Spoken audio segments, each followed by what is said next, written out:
What's up, everybody? This is Christian Conservative, your trusted source for bold, unfiltered news and analysis on the issues that matter most to Christian conservatives. I'm KJ, along with Michelle Talkington. How are you doing tonight, this Sunday night, Michelle? Hey, KJ, I'm doing wonderful. Family is all well, and I'm just excited to be with all of our chatters and all of our viewers. All right. Absolutely, folks. We are so excited to get started tonight. We have a lot to talk about, a lot to sound the alarm on for Christian conservatives. So, as you folks know, from faith and family to politics and culture, we tackle the hard truths and stand firm on biblical principles. So tonight, as every Sunday and Thursday night, that's where you can find us, when you can find us here at 9 p.m. every Sunday and Thursday. We expose the lies, defend our values, and fight for truth in a world that desperately needs it. So as you all come in, please hit that like button. It really helps to get us out in front of a wider audience, and subscribe if you are looking for like-minded, value-driven people. This is you are where you need to be. So hit that like button and subscribe. All right, I already see we have our moderators taking over the chat tonight. Allie, thank you so much. The Yes Files, good evening. Thank you so much. Our amazing moderators. So you guys, they do the work for us here in the chat. We appreciate you guys.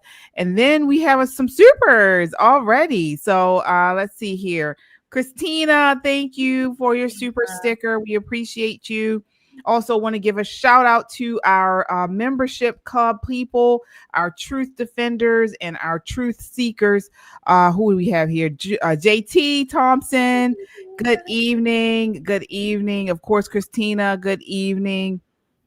Thank you guys so much.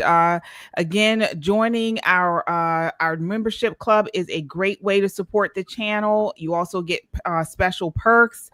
So please you head over to our YouTube page and hit join and become a member. All right. So let me see here. And again, those memberships are, as I mentioned there, they are our truth tellers and our truth defenders. All right, Michelle. So let's get into this. I mean, goodness, this feels like another week of just devastating news. This one is, we're talking about the 23-year-old Ukrainian refugee escaping war's horrors was brutally stabbed to death on Charlotte's Lenox Blue Line. So that's in Charlotte, Virginia. No, Charlotte, North Carolina. I'm sorry. It was the Blue Line light rail at 9:46 p.m. on August 22nd, actually. So this has just become a viral story as of late. This woman, who again was here escaping the war-torn Ukraine, when she was sitting there in her car, in this chair, coming off of a hard night's work, and this man, a career criminal, another one with a rap sheet a mile long, stabs her to death. Folks, we have the video here, just a small snippet of it, because I didn't want to show the whole thing. The whole thing is 6 minutes long. But this is insane. And what's even more insane, before we get into it, Michelle, 0 AP stories on this deadly attack. Nothing on PBS, nothing from the New York Times, NPR, Wall Street Journal.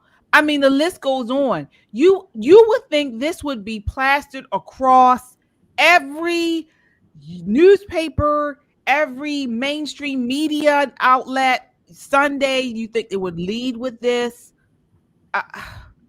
I'm not going to say anything else about it. You guys watch this, and then we're going to get into it and unpack it. All right. So looking here, take a look. My goodness.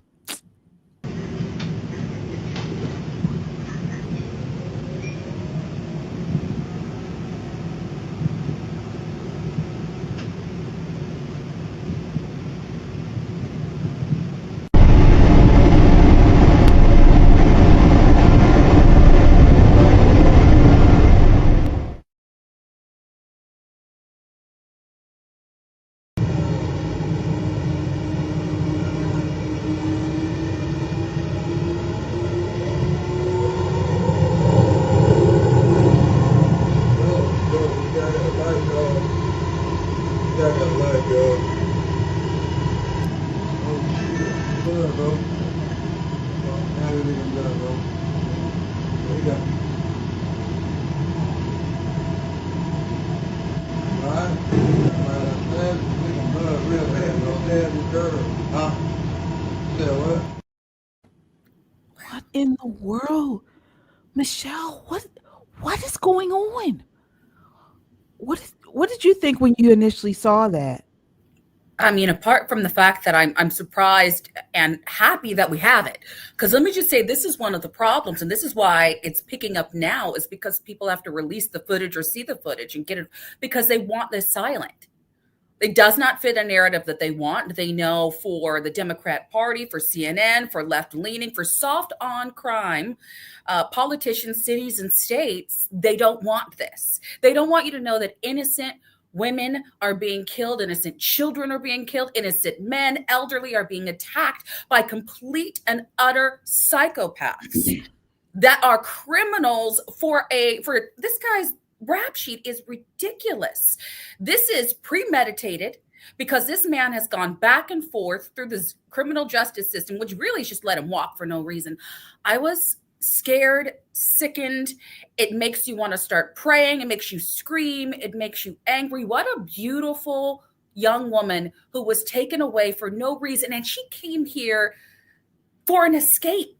She could have stayed in Ukraine at this point because the bombs that are happening compared to what just happened to her, to me, I would not want anyone to die for any reason. But to be sitting peacefully and just to be unalived, and of course, we say that because of YouTube, but to be taken by this is devastating. It's devastating. And let all the woke be on notice, CNN, MSNBC, everyone, all of those justices who think that this is okay to give people a slap on the wrist or we redefine what a crime is so that you can go along, get along and let these guys out. Shame on you. You should all lose your position, whether it's a political position, whether it is being a judge, whether it is being an attorney. You should not have a job as long as this is allowed to happen by men like him. Yeah. I when I saw that, I had chills all over my body. First of all, I mean, all violence is awful, and we're generally used to seeing this type of violence be, within a violent atmosphere. So among gangs or among other people that are, maybe know one another. But this could be anybody's daughter, anybody's child coming off of work at night. I mean, and just sat down on an empty chair in the light rail. I've ridden the light rail many, many times in my lifetime here in Baltimore City. And she didn't do anything. Nothing. She was literally looking at her phone. Mm-hmm. And this guy just starts to stab her. Look how casually he did it. Let me just reach in my pocket. And the fact is, we can see it in the image now. The man was pretending to be asleep. He was actually just waiting for a victim. Yeah. So that's why I say he deserves the death penalty. This was premeditated. He knew what the weapon was. He looked up, he waited. He actually took his time. He opened up the weapon and then just brutally took her life. Again, this is satanic. So I'm just not this is not just about a career criminal. This is pure satanic. Evil as evil can get.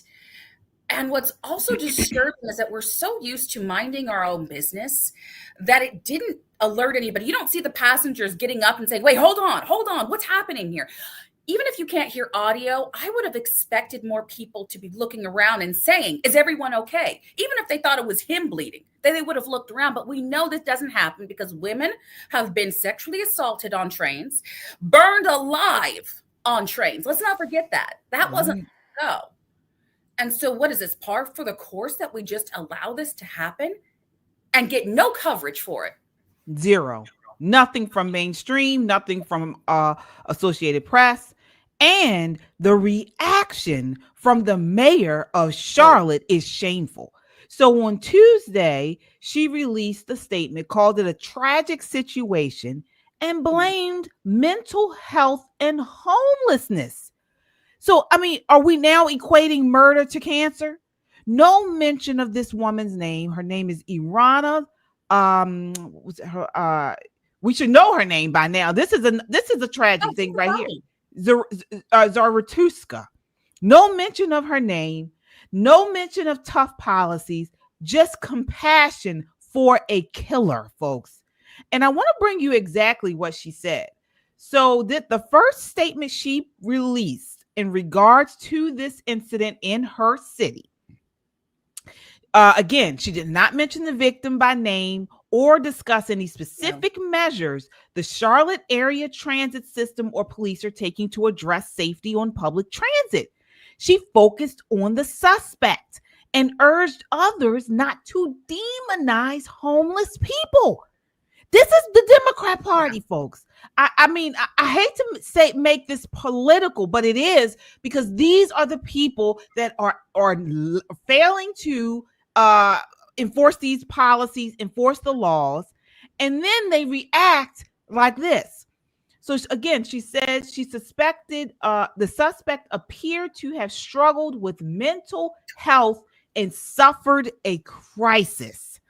She says Charlotte and its transit system are by and large safe, but the incident highlights the need for stronger support systems.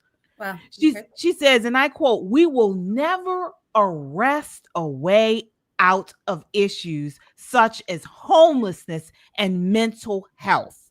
She says mental health disease is just that, a disease like any other that needs to be treated with the same compassion, diligence, and commitment as cancer or heart disease. Can you believe this, Michelle?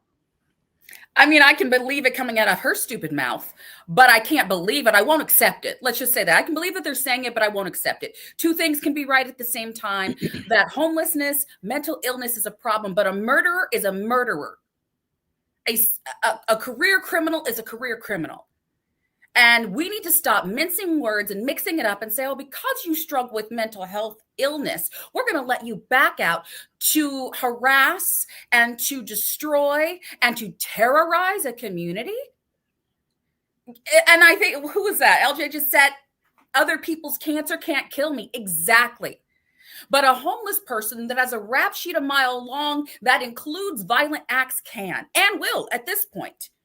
We need to be warning people about writing. I'm just not writing anything public. Oh, no. I tell my kids, there's no way. There's no way. And that should be an alarm. You know, you stop going to these systems and they'll start paying attention and saying, well, this is why.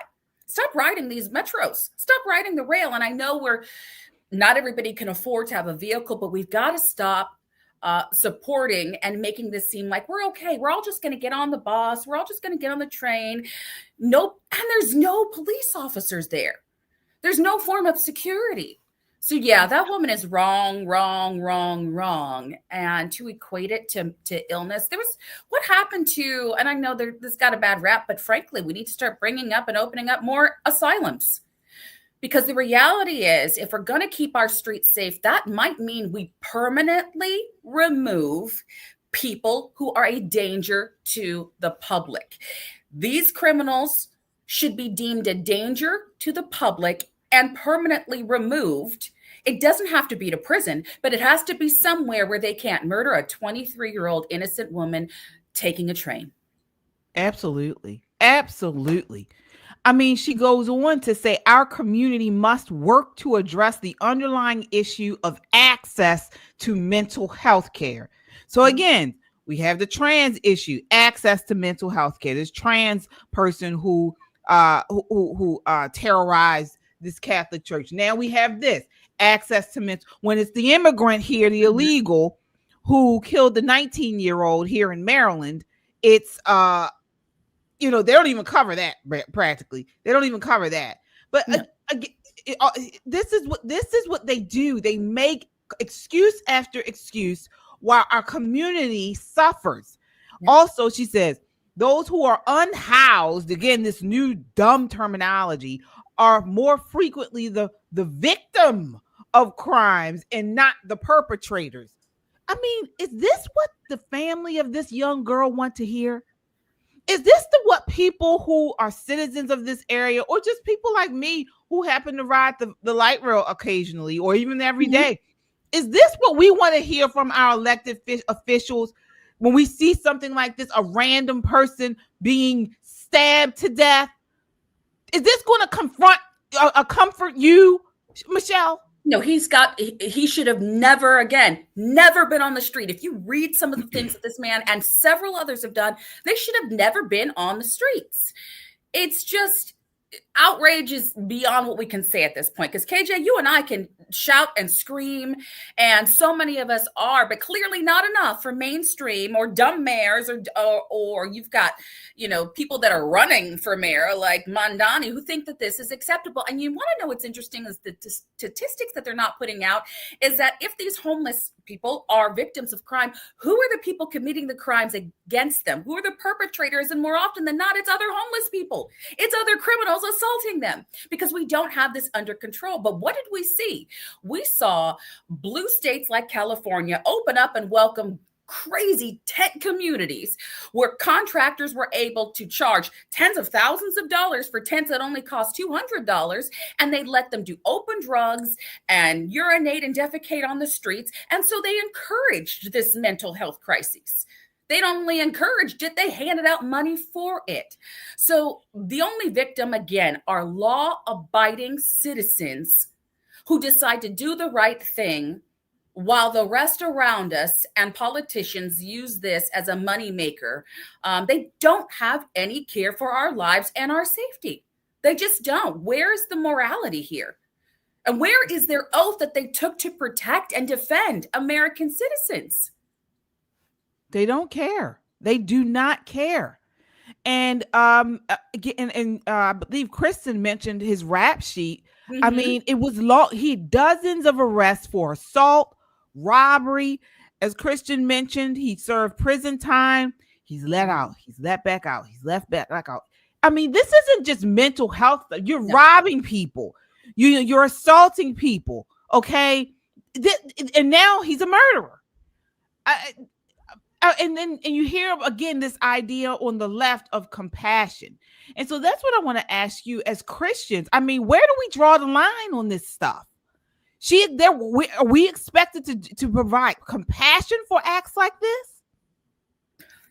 Well, you're supposed to cast it out first off, because something is evil there. And that's what the disciples did, right? When you would go through the streets and you would see things and you would cast out the demonic. But for whatever reason, people have forgotten about that. Christians have forgotten about that. They've made it more folklore or a good story that's in the Bible, instead of realizing that it's fact and this is something that we can operate in. So we don't even take to prayer anymore for those things. We don't call it out in that way. And no, you can have compassion without being a fool. You can have compassion without letting criminals abuse and murder people. We can be compassionate without encouraging sin. We can be helpful, but at some point you have to protect yourself, your family, your community, your churches, all of these places that the people, these criminals, are affecting. So this is not about compassion. And again, we can be taking care of both issues at the same time. Criminals, he should have been locked up. He should have never seen the light of day after number 12, number 10, whatever number in his rap sheet, because he was a violent offender. We're not talking, they want to make mental health seem like it's just somebody who's out there depressed, right? So they like to equate it with the small, not insignificant, but non-dangerous, non-violent mental health issues. These are not the same. If you have those, then churches and organizations and community centers can take care of that and help them. But not holding people accountable who are psychotic, who are dangerous, and who are violent, that's just a criminal. And yeah, they got mental health issues, because at this point, that man is evil. He has mental health issues. Yeah, I 100% agree. Our heart and prayers go out to the loved ones for this awful Iryna. Our hearts, our prayers go out to her family members, her loved ones. Yes. I can't imagine, hearing something like this happen to someone that I loved. And then it's all over the internet. But I mean, in a way, I mean, I can't imagine the heartbreak that her family is going through. But I hope the news gets out. I hope this gets out to people, and it's a warning sign to be alert when you are out in public. Anytime you leave your front door, please put your phone down unless you have to use it. If you do, stop, check it, look at it, and then put it away. But if you're out in the public, you must keep your head on a swivel, because folks, we got to realize it's dangerous out here right now. Yeah. And, you can't count on these elected officials to enforce the laws that are on the books. And as Christians, Proverbs 21:15 declares, when justice is done, it brings joy to the righteous, but terror to evildoers. And we know, as we've said many, many times on this show, this is spiritual warfare. Evil thrives where God's accountability is ditched. And that's another thing. These same leftists who are talking about compassion for mentally ill, they don't want us praying in schools anymore. They don't, they don't want you praying on your job. Even saying the name of Jesus and God and preaching the gospel or talking about it on your job is looked down upon now. And so they want us left exposed, and because they want us free of our God, free of prayer. And then they're not putting out the laws and protecting us with police. This area is down on police. So this is what they're trying to create chaos. This is what they're doing. And so we must continue to pray. If they say they don't want us talking about God, preaching the gospel, we need to still do it.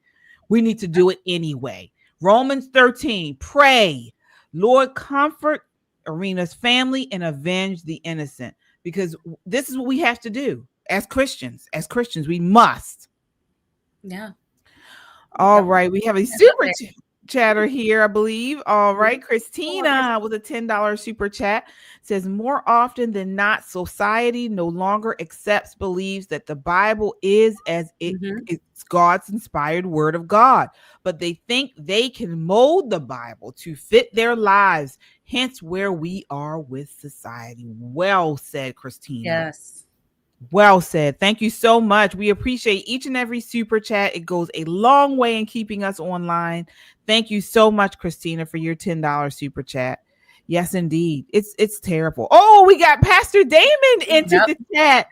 Hi, Pastor David. He says, good evenings, ladies. Since true justice is of God, according to Genesis 9:6, the Antichrist movement that is spreading around the world will always refuse to prosecute evil. Yes. Well said. Absolutely. And again, we've said this on this channel many times, how we have the left has totally embraced this Marxist communist movement. And we know from historical reference and just we've talked about this on the show before, this is a spirit of the Antichrist. Marxism, communism, all of that are part of the Antichrist, the spirit of the Antichrist, and we clearly see it at this time. What are your thoughts on that, Michelle? Well, I'm in full agreement of that, and it's been operating. It's just that it's not under our nose, it's in our face. Right. It's right here. It's not something we have to look around and say, okay, well, this only happened over here. No, it's daily. You can find it on your phone because this is popping up every second. It feels like, so that Antichrist spirit has always been there waiting. But right now, the problem is that America started to fall and embrace it. And you're right. It's with the leftist movement. And it looks like we are going to be electing people that is really going to amplify that. That is beyond embracing it. They are ushering it in. And there's a difference. There's embracing and being okay. And we have a lot of uneducated voters out there. But then we have people that are saying, come on in and I'll bring it and I'll be the front runner. That's what's disturbing. And you're right, Pastor Damon, they will never prosecute evil because they need it. And they need evil in all forms. This is a form of evil. This murder was a form of evil that we can see, but there's so much more happening that seems benign until it's too late. Absolutely. You're absolutely right, Michelle. Folks, come on in. We got more to talk about. As you come in, please hit that like button. It helps to get this video out in front of a wider audience, and subscribe. Also, don't forget to join our membership club, folks. We have a new membership club here. Become a truth defender, or a truth teller with Christian Conservative. Folks, we need your support. It's a great way to support the channel.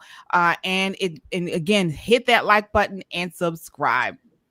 All right, so let's keep this moving. I want to kind of lighten it up a little bit and give some positive news. At least that's what I think, on behalf of parental rights. So have you all been following the story with the Surgeon General of Florida? This man is on fire, and he is speaking my language. So he has recently, I believe he was in interviews this morning and all weekend, defending Florida's move to remove vaccine mandates. All right. So the Florida Surgeon General, his name is Dr. Joseph Ladapo. He has been on the fire on TV defending his state's ban on vaccine mandates. Take a look at this next clip, and then we're going to talk about this. This is clip 5. It does seem that the weight of your community is at odds with you, that not all vaccines are the same, and that a reason we have had advances or reductions, if you want to look at it conversely, that illnesses have disappeared in our society is in part because of vaccination. And if people don't have to take them, then they won't take them, and then we won't be as healthy a society. Your response? Yeah, I mean, I understand that argument, and I think it's certainly a reasonable argument, a reasonable position to have. I would say that the reason that I made this statement, it wasn't, you may, if you listen to the speech, I didn't say anything about any vaccines being effective or ineffective, because it's not about that. It's probably actually, during this job, I mostly had scientific discussions, but this one is actually more political because it is a philosophical discussion. And the philosophical debate is about whether parents' rights should prevail when it comes to the health of their children, or whether the government's rights or the government's interests, however it perceives those interests should prevail. And I personally have zero doubt that the correct position, particularly for society that values freedom and wants to preserve freedom, is that parents must prevail. Parents must prevail. That's demonizing government. I think it's demonizing government. I do. I think it's a piece of sophistry. I really do, Doc, and I'll tell you why. I'm all in favor. Yeah. Again, I want to say what's right for my kid, but it's a piece of sophistry, Doc, because that's not what it's about. My right to control myself, my free will, ends at your nose, right? We all know this analogy, right? Your ability to use your fist ends where my nose begins, Doc. You don't get to infringe on my rights by exercising your own. And it seems like here you're making it okay by demonizing the state. The less the state has control over us, the better. Yeah. That's actually another debate, but I'm not trying to open that area. It's interesting what you just said, Mr. Cuomo, because you just talked about one party imposing on the rights of the other party. And if you listen to what you're saying, you're basically saying that this is a situation where the government gets to impose on the individual's rights and preferences. And people can believe that. I personally believe that that's wrong, that the more freedom that we give people, particularly over their bodies. We're not talking about seatbelts here. We're not talking about, other things that we do in society. You got to pay for stuff when you get your gas. You don't get to get your gas and walk away. We're not talking about that. We're talking about your body. And if you don't have control over that in terms of what you put in your body, I mean, what's the whole point? Like, why are we here? I got it. So I hear what you're saying, Mr. Cuomo, but literally your words are supporting the actual thing that you're saying you're against. Yes, I really like him. I do. Michelle, I got to get your response. What did you think? I've watched him on so many interviews this weekend because I am a mom, and I love like Moms for Liberty. There's so many organizations that I work with and support and am a fan of, and I'm like, yes. Thank you, and Cuomo, you fool. Thank you for speaking out loud and thinking that you were correct only to prove him right.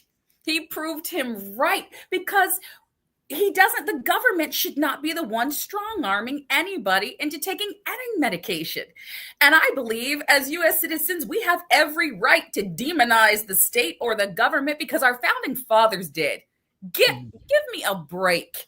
They wrote the Constitution for a reason, to limit government so it didn't have the right to do what it's doing now. We've just come so far in letting legislators do whatever they want without people paying attention, voting on the floor because they were representatives of us. And here we are, right? Hundreds of years later. That was never the intention, to be forced to take vaccines, especially ones that have not been tested. And we're finding out, and thank you to everybody who's running things now, we're finding out that a lot of these vaccines were not actually thoroughly tested. For instance, they weren't tested to see if all of the combined vaccines that go to small children, and we're talking children that are just under the age of 5, are actually not just effective, but if they're dangerous in the combinations that they're giving to our kids. And yet they still package them. They put them all together in a box, and it's like an unveiling. And then when kids do have an allergic reaction, you have to figure out, well, which one did they react to? Because they're all comboed now. It is outrageous to think. And there are other countries, some of the healthiest ones out there, they do not require it. So what a fool to say that, if you aren't forced to take it, you won't take it. You're right. If I'm not forced to take crack, I'm not going to take it. If I'm not forced to drink, I'm not going to drink it. If I'm not forced to take Tylenol, maybe I won't take Tylenol. Maybe I'll take a walk and get some fresh air and drink water and eat the healthy food that God provided on this earth. Maybe I'll do that, but they don't want to hear about that, right? Of course not. And they try to change the narrative or create a narrative that is not what he's saying. So, of course, Florida and Dr. Ladapo, I liked how he's focusing on bodily autonomy and parental rights. So he's underpinning the narrative that individuals' bodies are sacred gifts from God, not the domain of the state. And so you have this versus what the left is trying to say. Oh, no, you're saying vaccines are bad and parents shouldn't take vaccines. Well, some parents do agree with that. But they're not saying that. They're just saying you should not be mandated to do it. It's up to the parents. And I love that. I that is how it should be. But they don't want to hear that, because again, this aligns with our biblical principles, acknowledging that our bodies belong to God, not the government. And the left always wants us to be owned in the power with the state. Anything to take that power or to diminish that in any way, they lose it, as we see that many on the left are losing it because of this. And the lobbyists, that's what's happening. We allowed lobbyists, and the big pharma industry got a hold, and big pharma and big food.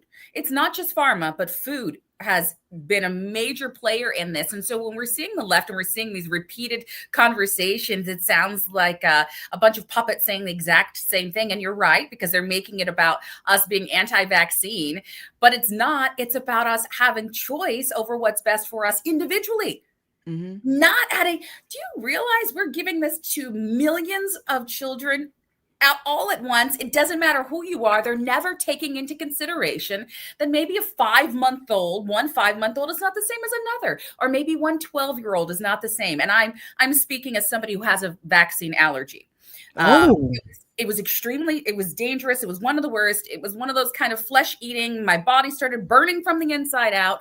It was horrible. And it was mandated to stay on campus at the college at the time. So I am highly allergic to the meningitis vaccine. When I told my doctors and I said, I don't care what you tell me, my children aren't getting this. And if they do, it's when they are older, and I mean 16 or older, and we can monitor them, because I knew my reaction and I knew my young kids would never understand that. No, that's not a regular burn. You could see the rash all the way to my fingertips, and it was within 5 minutes. My goodness. My body, and I found that out because I was forced to get something. And at the time, being 20 years old, I didn't realize I could just say, well, no, I'll just not be on campus. Can you do something else? So it's about us having that choice. And I know that pain.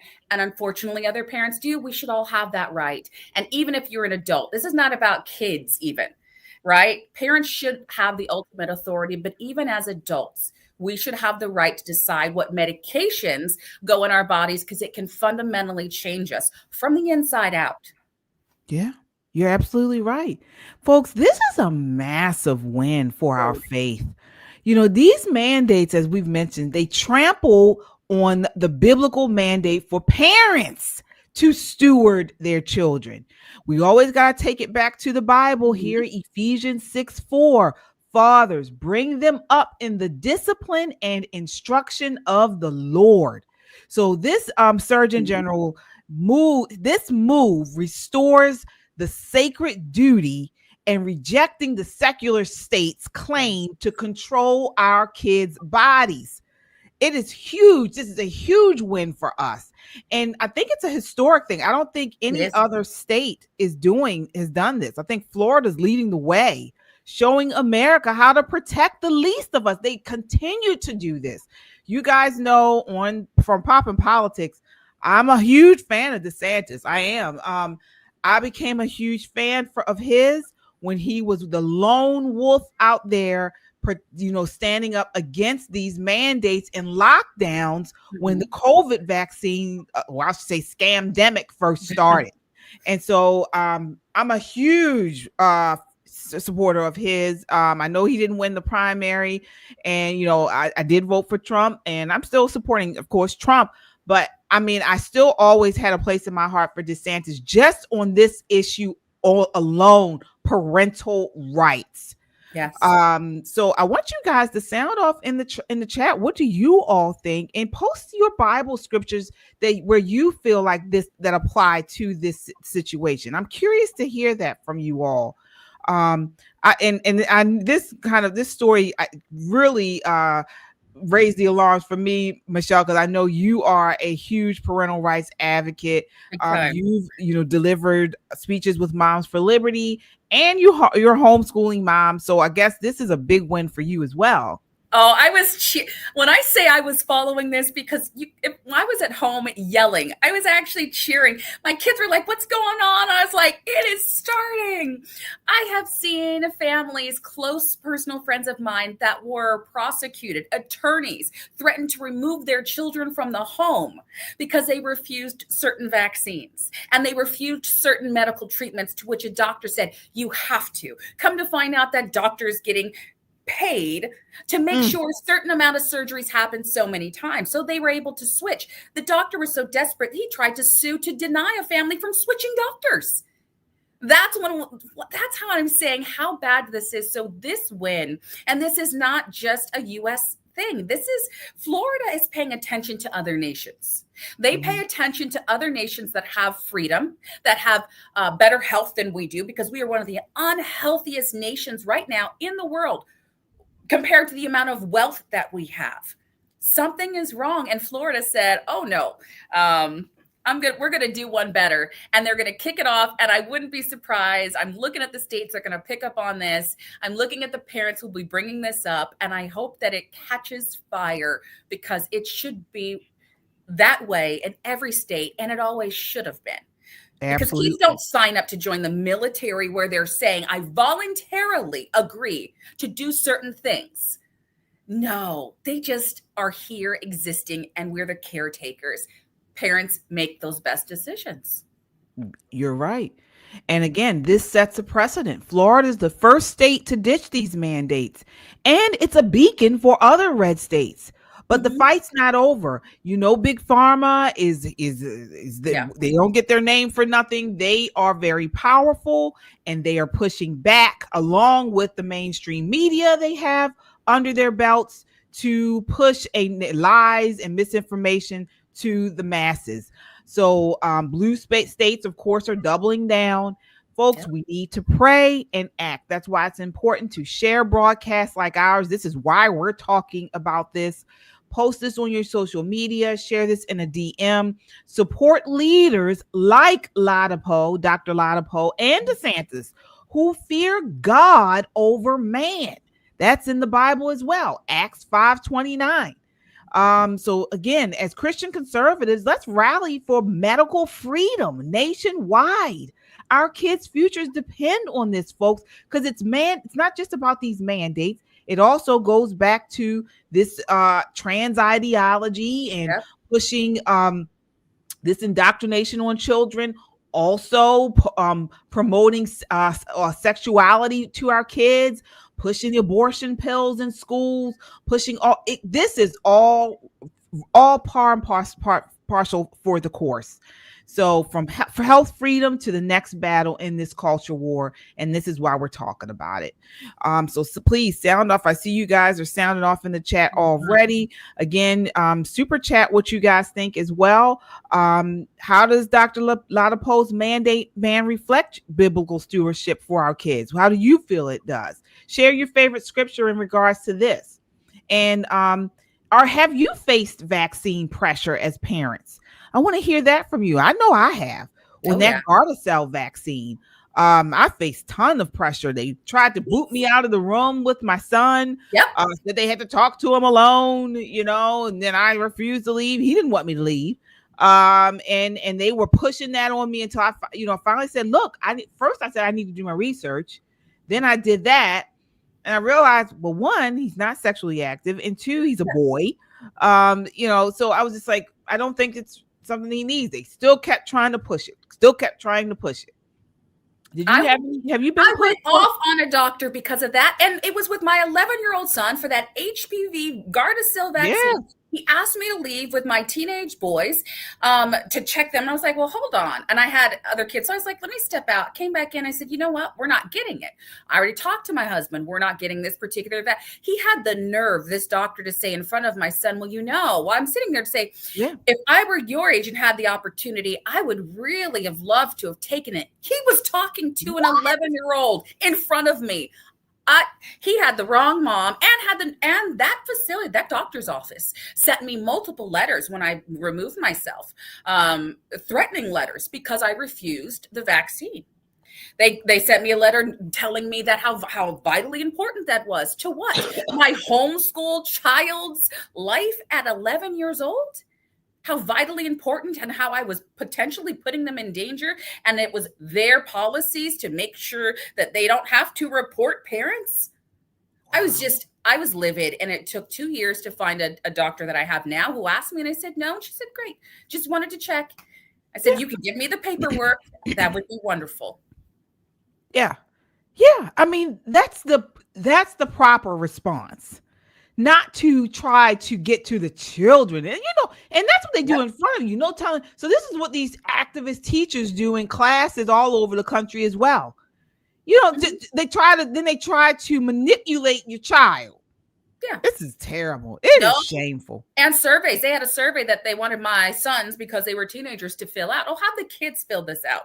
No, they will not fill this out without me reading what you're having them fill out at a doctor's office. Since when does a child fill out forms? So what at a medical facility and some of these questions about their feelings, about if they're feeling like they're in the wrong body. Once you start opening questions like that, you're done. You're cooked. We're walking out. I will pack my stuff up. You don't even get a copay. Now I get my copays, but I'm gonna ask for a refund because we're just not. It's horrifying. And KJ, you and I are bold women, right? Imagine the ones who feel like, oh, I didn't know, right, and they just go ahead. Yeah. because you're expecting, at least before the COVID scamdemic, we thought we could trust doctors for the most part. We Yeah. thought that, they had our best interest at heart. They were the smart, intelligent ones. They've gone through all of this schooling. So they're the ones that we're supposed to listen to and take their word for everything. At least that was my thinking before the scamdemic. And then when the scamdemic happened, and I saw how some of my so-called ER doctor friends stopped being, friendly with me because I refused to put a mask on my kid. I refused to stay locked behind 6 feet under. I refused to go down the aisleways in the grocery store one way and the other people going another. When I was pushing back against these things and they were just following behind it without any science, and the science they did name didn't back it up, if it all fell apart, and then I started to question it. I was like, wow, are these people as smart as I think they are? No, they're book smart. They don't know anything about the nutrition. They don't know anything about, just body, just our things we're supposed to eat that increase immunity and help with our natural bodily functions. They don't know about that stuff. All they want to do, they're looking up stuff online. Yeah. Sometimes you go to the doctor's office, if they don't have the answer, they Google it. Yeah. Yeah, I've had that, and I've had dentists call out medical problems with my children. One, my 7-year-old, who just had a surgery done, because the doctors didn't catch it, because the doctors weren't trained to recognize her tongue tie the same way that the dentist was trained.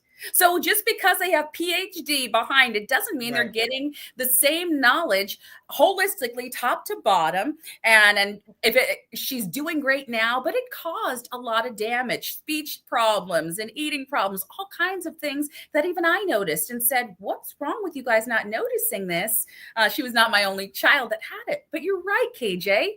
We had this innate trust that we were supposed to have, that had been cultivated from our grandparents and parents. And, oh, that's a good doctor. So we just thought about the good doctor and didn't realize not all doctors are the same. Not all knowledge is passed down. Not all doctors gain the same experience. And biblically, why are we trusting all people? Because I'm going to tell you what I realized. I don't know the faith all doctors have either. Right. And that's something I don't think about. Going into that room, is this doctor, before they come into me, does this doctor worship all kinds of idols and demons? Is this a spirit? Is this a Christian doctor even? These are things that I'm starting to question now, because not all hands coming on me and touching myself or my children are the right ones. Right. And I pray before I go into those rooms, but I know we all don't. I know we all don't think about that. Right. That's true. That is very true. And you're absolutely correct. That's something to think about. And then also ones that lean to natural remedies for things as well. I mean, you find yourself a doctor that also understands, drinking the hair off of corn is very good to lower blood pressure. Just knows how to go out and pick herbs, knows that dandelion, can help with cleansing the body. These are the things you hear about, these natural remedies as well that work wonders, folks, on things, instead of always pushing us to pharmaceuticals that we know they're getting paid off of. And where do you think pharmaceuticals get it from? The same thing you're talking about, KJ, from dandelions, from herbs. They just package it, put it in pill form or liquid form so we can buy it from them. They patent it. They patent what God put on this earth for us. And so we've got to get back to what God provided, and what he gave doctors and wisdom to. Of course, I'm not knocking medicines and all of the like. No, I'm saying that God always provided it. Yes. Always. So let's get back to the basics of what he gave. Knowledge that was passed down. What you're talking about, KJ, is knowledge that was passed down for hundreds of years. Right. And then all of a sudden we became dependent on another source. And that dependence just kind of made us forget about what had always been done and passed down. And And that's the same thing we see with Christianity. And that's a whole nother ball game, but I'm just leave it there. We became dependent on someone else instead of finding it out for ourselves in the word and with relationship with God. Absolutely. Gotta acknowledge our super chatter here. Pastor Damon with the $5 super chat says, on point, body autonomy is biblical. We are the temple of the Holy Spirit, and we are the temple of God. Shout out to S-Files, JT, Christina, and Kung Fu CJ. All right, Pastor Damon, bring it in. We got to get him back on here soon. Yes, indeed. He is exactly right. Folks, thank you all so much for your super chats. Again, they go a long way in helping keeping us online. Also, again, that is Pastor Damon. You guys have to check out his YouTube channel, Celebrate New Beginnings. Oh my goodness, he's been on here. He was on with us during our Candace Owens 3-part series, talking about Catholicism, talking about Islam, talking about actually Israel. So definitely check out that 3-part series here on the channel under our live shows. All right, so we are moving right along here. I want to move on to another topic. I'll say viral video over the weekend again at the Phillies game. So at a Phillies-Marlins game, some woman went viral for berating a dad and his kid over a home run ball the boy caught. Take a look at this. This is insane. This is, again, these women on the left, I'm willing to bet she's a leftist. You know, they are taking over. This is clip 3.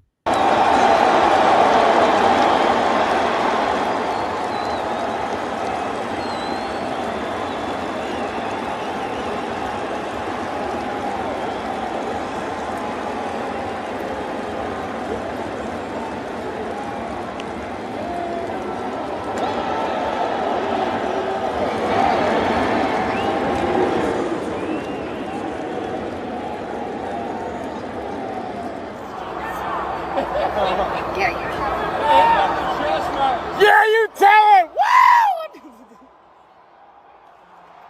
Oh, shit!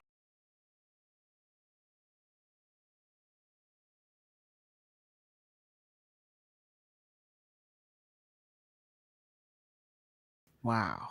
All right. So, what are your thoughts on that exchange, Michelle? The Philly Karen. First off, if you guys realize what's happened since then, she is getting everything that she deserves and more. And the little boy is getting everything he deserved. They came out with, I don't know if we have the clip, but with a gift bag while he was there.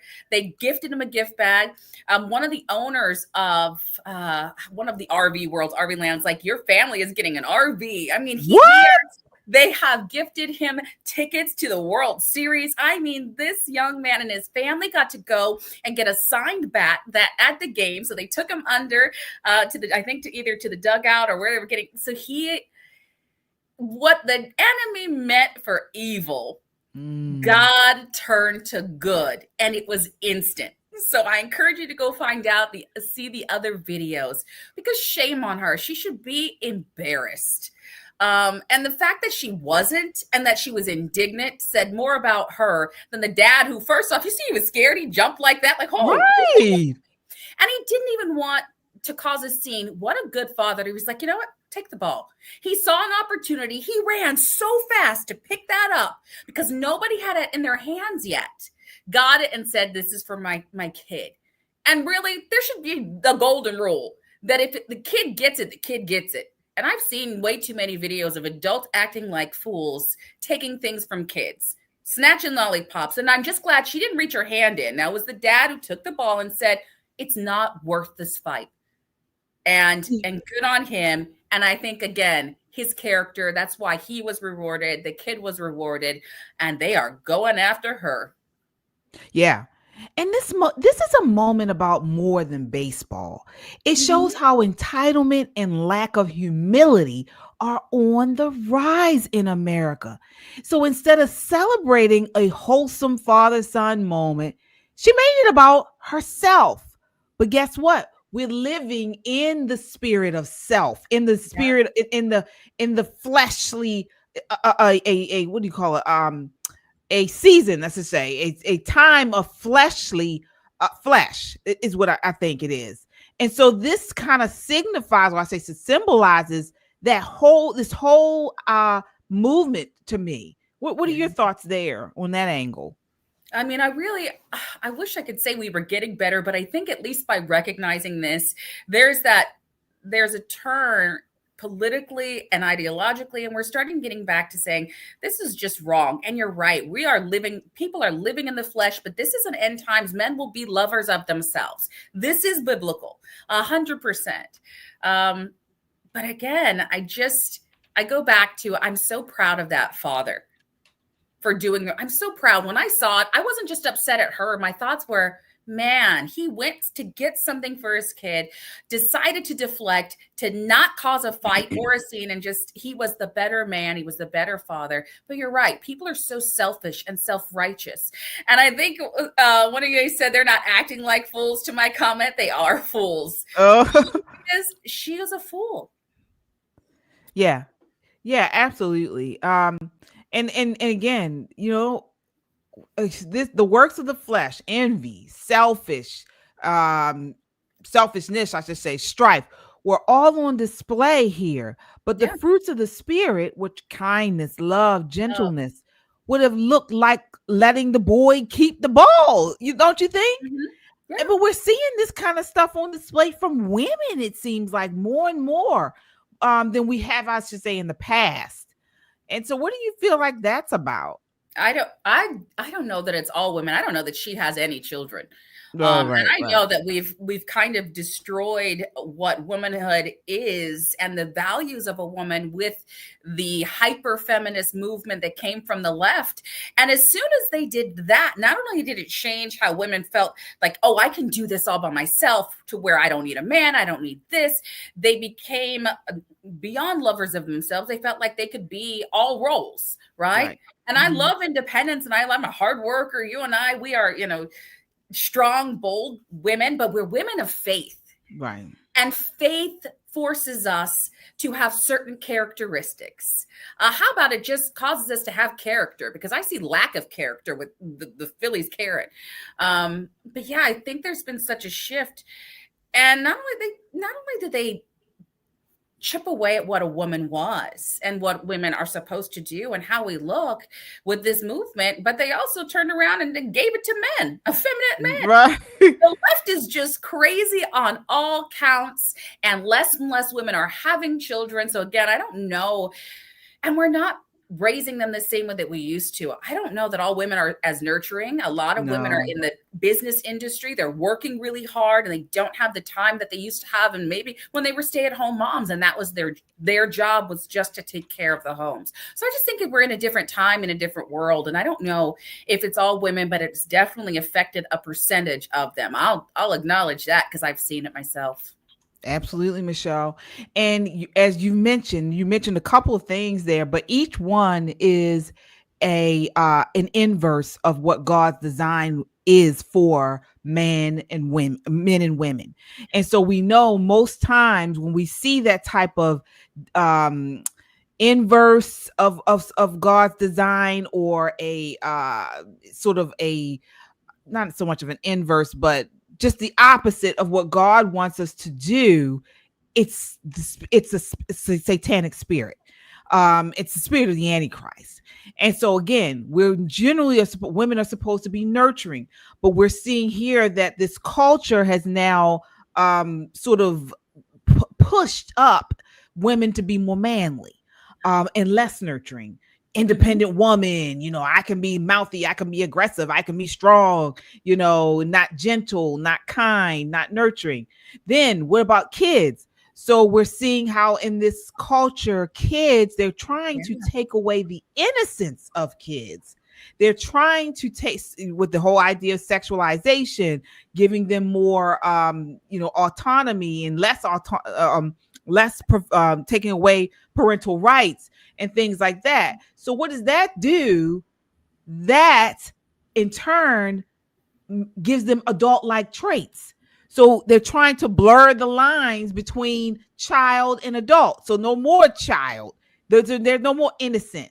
The kids are no longer innocent. So you treat them like you would anyone else, whether that be sexually, whether that be responsibility, and so on and so forth. Same thing you said about men. So the culture is trying to say men shouldn't be strong. They shouldn't be our protectors. So they're trying to change them to be like women. All of this is an inverse of God's design for our lives. This is the spirit of Antichrist. This is what Marxism does.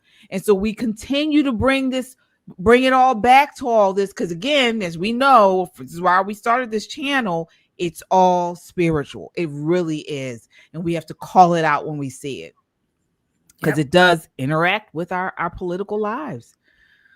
Yeah. So we will continue to follow this story.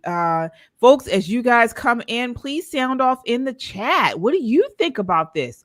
Are we going too far? Are we taking it too far as what we're seeing here? Are we taking it out of context, or do you think we're spot on? Let us know. Shout it out in the comments, and we will shout out your super chats as well. JT Thomas is a membership, a part of our membership, says, be nice. If people stop searching for adjectives to describe themselves beyond good, just be good. All right. All right. Yes, indeed. Christina here, she says, I don't need a man yet. God made men and women to be together and not separate. Yes, that's the thing. She's saying, I don't need a man. Yeah. Yet God, I see. Yet God made men and women to be together and not separate. Yeah, that's that whole attitude. I don't need a man. Oh, I can do this by myself. Well, you know what? That was also a leftist movement to remove husbands from the home. Right. And so that often comes from single parents or single women with children or multiple children. That's the attitude they have. So she's right. S-Files, she cracked me. I was going to say this. She said, maybe I'm too poor to understand the affluent white liberal woman. Oh, yeah. Oh, you guys in the chat, you are both serious. You come with scripture, and sometimes you guys have me cracking up, and it's really hard for me. I'm keeping straight faces while I'm reading the comments. But I really do love looking over and hearing from all of you and going back and reading people that couldn't even be on. So keep them coming, folks. Right on, Michelle. All right, folks, as you come in, hit that like button. It tells YouTube people need to watch this video. So we really appreciate that. Hit that like button. And if you haven't done so already, subscribe. We are on. Michelle and I will be here Sunday and Thursday nights at 9 p.m., 9 o'clock p.m. every Thursday and Sunday night. So if you don't want to miss when we go live, please hit that like button and subscribe.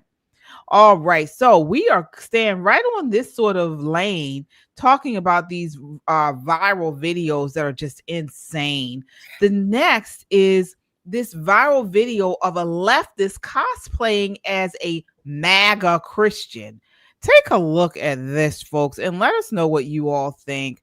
This is clip 4. I'm a MAGA Christian, and despite the fact that Jesus said to welcome the immigrant, I am so excited to deport them all. Children too. I'm a MAGA Christian, and I hate DEI because I believe in meritocracy, which means that only qualified white men can have jobs. But I love Trump's cabinet picks, even though they're not qualified, because God doesn't call the qualified. He qualifies the called. I'm a MAGA Christian, and if you call me a bigot for just wanting to take away rights from marginalized people, I will scream Christian persecution, and it will work. I'm a MAGA Christian, and despite the fact I've never met a trans person, I know that they're predators, and I have to protect my children. But if you bring up the predators in Trump's cabinet, I will just look at you and I will say, nobody's perfect, and God has forgiven us all. I'm a MAGA Christian, and I believe in the freedom of religion, as long as that religion is my narrow view of Christianity. I'm a MAGA Christian, and I took my kids out of public schools because I was sick of them being indoctrinated, which is why I homeschool my children now, and I teach them the true history, that America was always good, racism no longer exists, and that Democrats are evil, and anyone who doesn't believe exactly like I do is from Satan and is going to burn alive in... Wow. All right, Michelle, what did you think of that rant? Another Karen. She probably was sitting in the seat next to the Phillies fan, the Phillies woman. Well, it's hard for me to take people like her seriously. I mean, honestly. And her comments, her comments at the end was what made me mad. I didn't have my homeschooled. I'm a MAGA. Well, you know what? I am a MAGA person. I believe in making America great again. And I am Christian. I believe that in Jesus Christ, he is my Lord, my personal savior, and I have a relationship with him.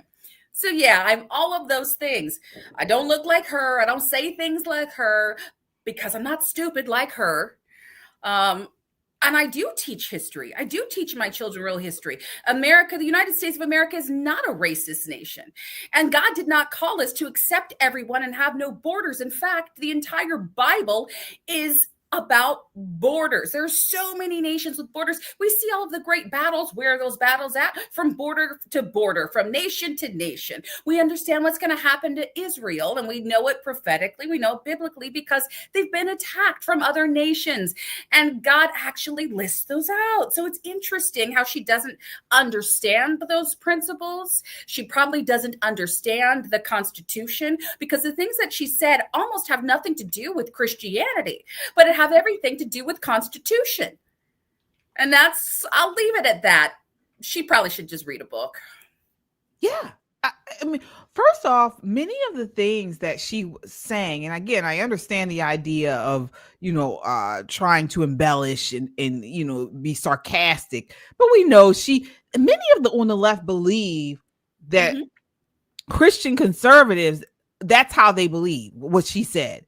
Or I should say that's why they believe what they believe, because she was bringing up things like we do believe in freedom of religion, but we're not talking about we want to be so narrow-minded where we don't, we don't want to hear other people's religions, but it's don't enforce or indoctrinate our children. Yeah. That should be kept in your home. We'll teach our children. You teach your children. We don't need the state to encroach on our Christian beliefs, and like you mentioned, she's talking about taking kids out of public school. Yeah, we don't want, just teach our children reading, writing, arithmetic. We don't need you talking to them about sex and relationships and what a family looks like and all that. That's not your place. It's not your place. She talked about the whole idea of DEI. Well, she obviously doesn't know what a meritocracy is, because a meritocracy wouldn't be, looking at someone, she said, qualified white men. We don't care what your skin color is. And that's as a meritocracy. And then also as Christians, we just want to make sure you're qualified for the job. Period. Yeah. So she doesn't get it, or she may get it, but she's trying to twist it. She's trying to invert it. And Kristen mentioned this. This is what I was actually talking about earlier. This again is the spirit of the Antichrist. When they try to invert, they try to distort, and pervert what is actual truth, biblical truth. And that's exactly what she was doing. KJ, I love that we're playing right into her hands, because that's what she said at the end. And anything that we say, if we disagree, then we're calling her evil and wrong. And no, we're saying there is a spirit, it reigns supreme because we're Christian. We recognize it. And there's nothing wrong with recognizing it. I think the enemy can't handle it. She actually just can't handle it. And I wonder what job she has. And I love the comments going out about her cleaning her room. She probably should have made the bed or whatever's back there. But yeah, she doesn't recognize. It's like Cuomo, right? I'm listening to her and watching her, and I'm thinking, oh my gosh, you're actually just proving our points for us in the way that you're behaving and the things that you are saying. Thank you for putting on a blonde wig and stereotyping what KJ and I clearly are not. And all of those things that she put in there were MAGA on homeschooling and all of the things that she said in Christian. And yes, we talk about the demonic. We talk about things in the spiritual here. So she doesn't get it. She never will. She doesn't want to. She doesn't want to. She doesn't want to, and she's not of the Holy Spirit. Yeah, and she'll probably say something about me saying that, but it's true. You can see that she is not of any biblical truth. She has a whole the whole Instagram where she's supposed to be a Christian.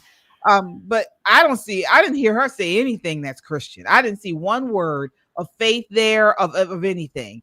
So again, they're twisted, they're weird, they're nutty.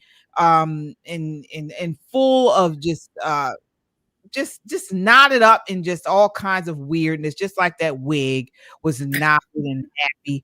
And and so again, we just call it for what it is. It really is embarrassing. That's what it is. That's what that was. Yeah, embarrassing. Exactly. All right, here's another video. Now this one is what I want to get your point on, Michelle. So in this next video, this is a woman. She's a Black woman married to a white man, and she's literally telling this guy, talking about how he has white privilege. Take a look at this, and then I want to get your thoughts on this, Michelle. This is clip 6. Okay, so I want to tell the girls a secret. No, I want to tell them a secret that Black women know that are married to affluent white men. That we get to ride on the coattails of your white privilege. You know what I'm talking about? Yeah, I know. You talk about it all the time, so yeah. What do you think about that? Do I think it exists, or do I?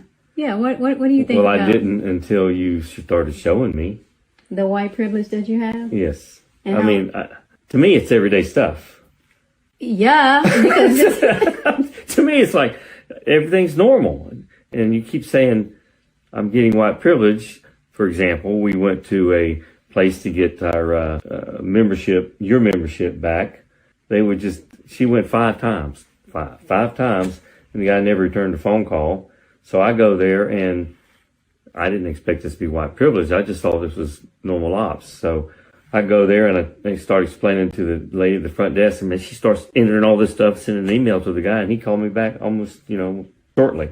And it was resolved immediately on site. And to me, it was just everyday stuff. No, that's white privilege. I definitely think that white privilege is different for white men and white women, but I didn't realize the fullness or the scope of it until we got together. Well, it's just me, baby. I just know that there were certain things that you would ask for, and I would be like, I cannot believe he's asking for this. Yeah. It's so many things, and it's like they just give it to you. I feel like if I asked for it, I would be questioned. Even something as simple as, like when we go out and, there may be some wines that you want to taste. You could taste 5 or 6 different wines. May I have a taste? And they just bring it to you. But if I did that, I feel like I would be perceived as trying to get something free, or not having proper dining etiquette, or not being cultured or something like that. I didn't realize all that was going on. Because you have white privilege. That's the point. It's white privilege.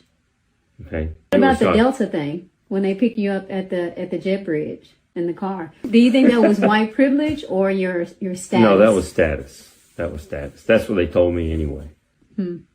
Well, I looked it up, and you're actually supposed to pay for that service. It's $500. Really? Yes. I never had to pay. Exactly. To me, I don't see it any other way, but maybe it's because I'm white. It's definitely because you're white. Well, I got what I wanted here, so that's a lot of white privilege. Run, man. I wasn't sure if they were married or not. If you are not married to this woman, run. Now, maybe it's just me. I want to get your thoughts on this, Michelle. What do you think about what they said? Man, so I am married to a white man.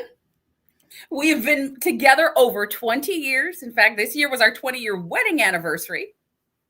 Congratulations again. Yeah, and same with KJ. So right. We got married same year. This is a whole lot of nothing, of lies, of nonsense. The privilege he probably has, one, could just be that he's a man. Because I'm going to tell you what, I've gone to places where men have a different kind of language and body language.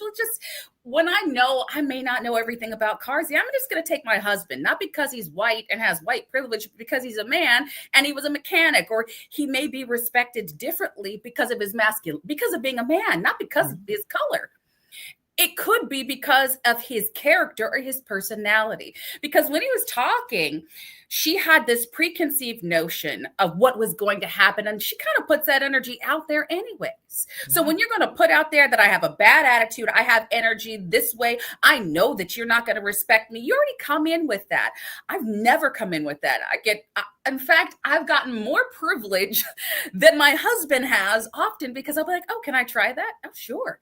Like, you just ask the question and don't come in with some stupid idea that you're going to be treated differently because of, and then fill in the blanks. So she already has a bad attitude and look on this. And I don't know how long they've been together, but that's just ridiculous. That is ridiculous. And then I'm wondering, did she marry him because of his white privilege then? Oh, yeah, that was what she did. You married him because you really thought you were going to get something. The reality is, with my husband and I, we didn't run on anything. I had more, let's just say I had an opportunity to use the privilege because of DEI policies that if we had filed my business, I could have 100% been the sole owner, and we would have qualified for a ridiculous amount of grants and projects and construction as a minority owned business. We actually chose not to do that.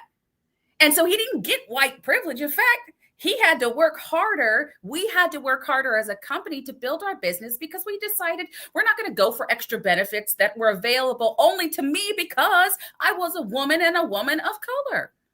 So no, there was no white privilege. And he sounded as country as can be. Maybe he's just country and kind and people like his personality over hers. Oh, easily. Because she was a dingbat. She was a dingbat. A diva. The way that she even held herself and the things, like, just from top down, she looked well put together. I'm not saying she was unattractive. I'm saying she looked like a diva. She looked like she was prissy and had an attitude of it. And I could say that from the first part of the clip. And KJ, you know I go off on people that like to tell men what they are. I know. We had that in clips last week. We've had it multiple. I am so tired of women telling men what they are and who they are. And she said it to his face inches away. In Never Land, would I have that type of disrespect for my husband, no matter what the color, but because he is a man and a man of God, to tell him who he is and that he has a privilege? No, never.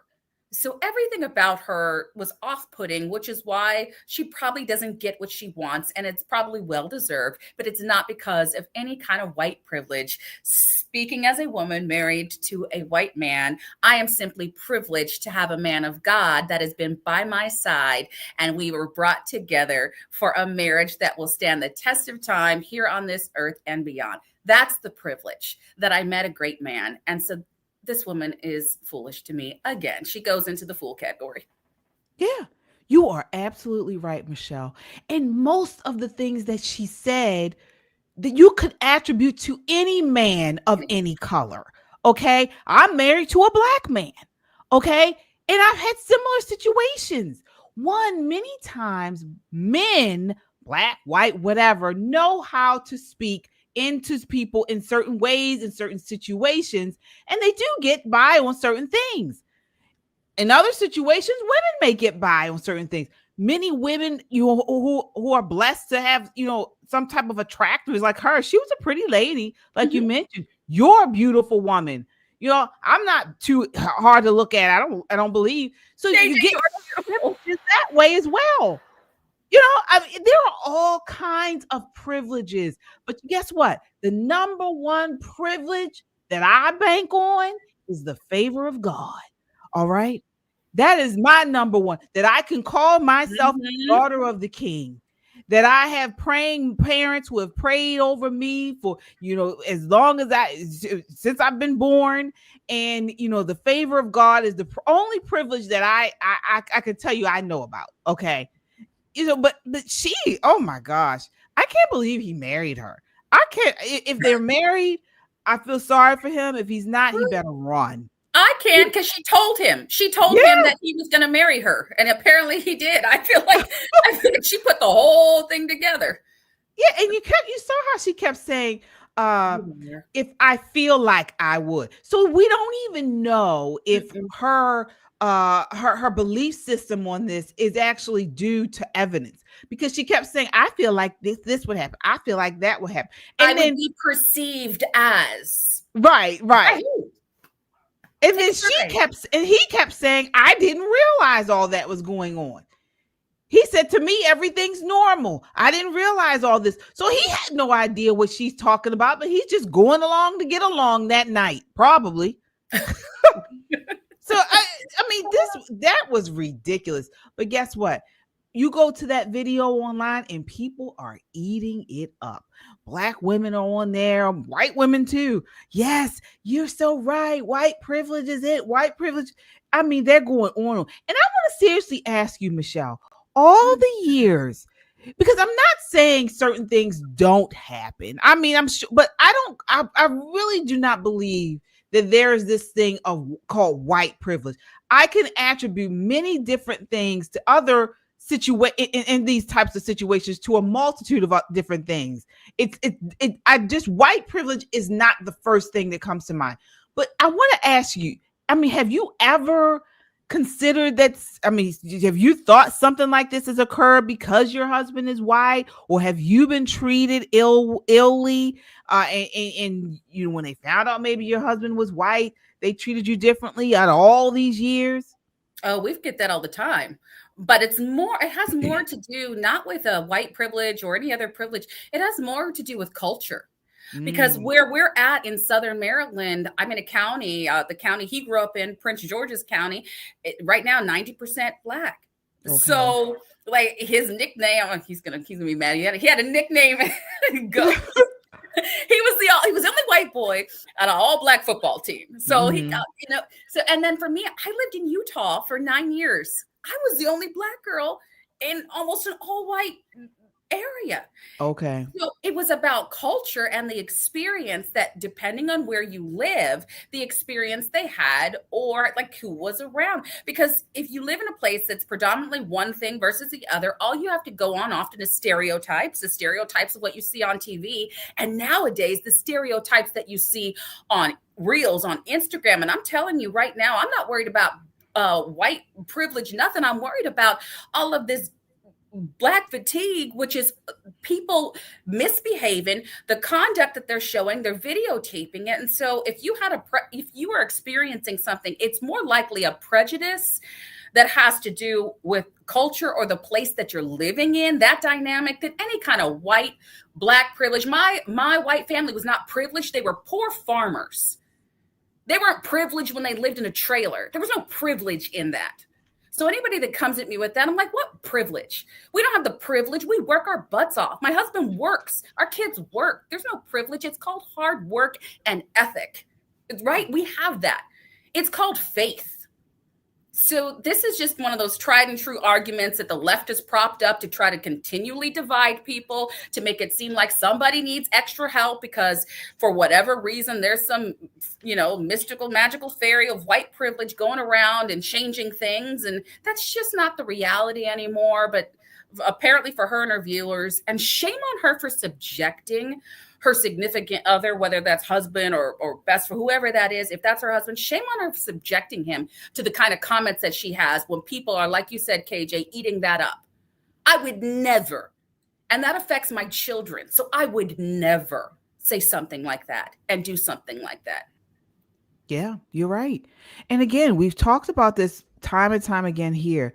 This concept of white privilege doesn't end racism, because, the left tries to put this as if, we got to call out white privilege in order to end racism. No, it fuels it by keeping people locked into categories of race and guilt.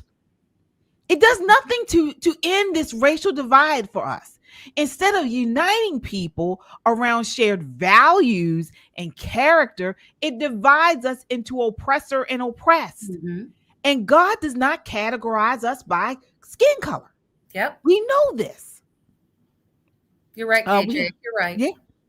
We have some super chatters here. Want to acknowledge you guys. Thank you all so much. We appreciate each one.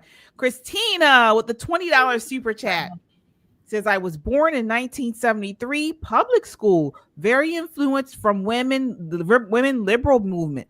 Thought I'd be working wife, mom. Then the Holy Spirit kicked in with my child. I wanted to be at home once I had her. Was locked down up until the 90s, early 2000s.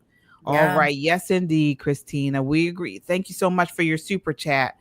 Yes. So JT says, wow, if white privilege equaled money. So I guess he's being sarcastic there. There wouldn't be country music. Right. Oh, yeah. Have you heard the songs? I'm just saying, it's so ridiculous at this point, and that we're still putting that out there because the left needs somebody to blame and something to hang their hat on and something to win elections. And they don't talk about the things that happen even within Black and brown communities. I know the communities I was mistreated the most were Black or brown. Yeah. They were not the white people that I was around. And I've been called the N-word, gotten fights over it, you name it. I went through a lot of flat out racism, but it was ignorance. And I recognize that for what it was as an adult. And I realized that doesn't stop me from getting a job. What they called me didn't stop me from doing what I'm doing now in multiple businesses. So done with those excuses. It's pathetic at this point. The privilege, like you said, KJ, is being a daughter of the Most High God. And when I walk into rooms, the Holy Spirit goes before me. It stands behind me and beside me. That is what I bank my life on, just like you, KJ. Yes, indeed. Yes, indeed. We have Kofi 19 with the $10 super sticker. Thank you so much, Kofi 19. You guys got to check out his Instagram page. Saying Kofi 19, he has a great Instagram, always gives some very, very good information on his Instagram. All right. Let me see here. Yep, indeed. This brings us to the end of the night. I think that's everything, right, Michelle? Yeah. All right. Guys. Yes, it is. Thank you all so much for sticking it out with us tonight. Again, please like, share, and subscribe to this video. If you guys haven't done so, subscribe to this channel. Again, it's not about skin color. It's not about gender. It's not about any of that. It is about values and character. And we continue to say this on the show. Scripture makes clear God looks at the heart, not our outward appearance. This is what the left and what culture continues to push us to, the flesh. You know, we're not of the flesh, we're of the spirit. 1 Samuel 16:7 talks about how God looks at our heart. And the Bible teaches that in Christ there is neither Jew nor Greek, meaning we are called to each other beyond racial lines. And by focusing in on this privileged crap, the left is rejecting biblical truth in favor of identity politics. Any church I go into, if they start talking about this kind of stuff, I want out of it. I don't want anything to do with it because we are all one in Christ Jesus. No black church, no white church. It's who is saved, who are believers, who are Holy Spirit filled. That's what I want to hear about. So that's it for me. What are your final thoughts tonight, Michelle? Hey, KJ, I'm gonna amen that from the top of the show to the things that we see happening in a wicked world, the things that we've seen taking over individuals. We have a battle. We have a battle, but it will be won. We will fight this fight. We will finish this race and we will keep the faith. And you're right. There is one body. There's one church. It's a body of God. It doesn't have color. It is good. There is evil. There is truth. And the truth is in the word of God. So this week, if you don't do anything else, stand firm to the truth. Absolutely. Well, that does it for us tonight, everyone. We'll be back on Thursday night, same time, 9 p.m. Again, please hit that like button before you leave and share this broadcast. Share it on your Facebook, share it in a DM, and subscribe if you haven't done so already. We will see you on Thursday. Thank you so much. Until next time, count your blessings and live a life of purpose. Good night.